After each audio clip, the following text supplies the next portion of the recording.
الحاجات اللي احنا ان شاء الله ناويين يعني نقولها معاكم في الحلقات اللي جايه. انا طبيبه اسنان، معايا ماجستير اداره اعمال، تخصص اقتصاديات الصحه.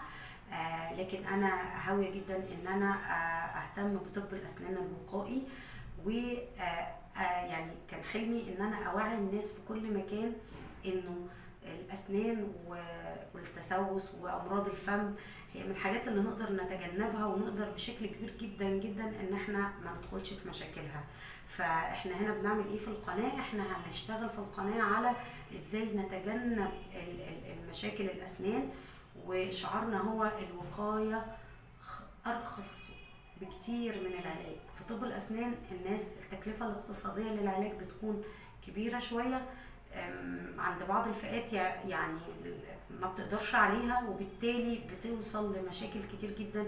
والاسنان من اهم الحاجات اللي ممكن الامراض اللي بتاثر على باقي جسمنا. يعني احنا لكم ان تتخيلوا انه الفم ده مرايه الجسم. يعني ايه مرايه الجسم؟ زي الجلد بالظبط.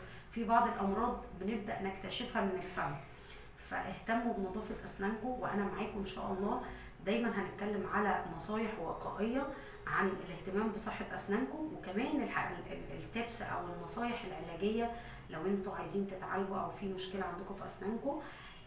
دايما شعارنا اللي دايما هاكد عليه هو الوقايه ارخص من العلاج في طب الاسنان، وكمان خير من العلاج. فيعني خلونا نتكلم النهارده عن يعني سلسله حلقات ان شاء الله تفيدكم. محتاجه بس من حضراتكم لو عندكم اي مشكله او موضوع حابين تعرفوا عنه اكتر، عندكم بعض المشاكل واقدر اعالجها لكم عن بعد، او ان انا اقدر افيدكم بان انا اوجهكم، انا هكون سعيده جدا باستقبال استفساراتكم وتعليقاتكم على الصفحه او على قناتنا على اليوتيوب دكتور رشا جوهر.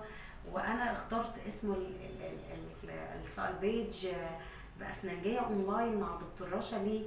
لانه انا كتير ببقى عايزه اسمع نصايح وما عنديش وقت وما عنديش القدره مثلا الماليه ان انا اروح لطبيب الاسنان. طب انا يعني محتاجه حد يقول لي النصايح دي اونلاين، فانا معاكم.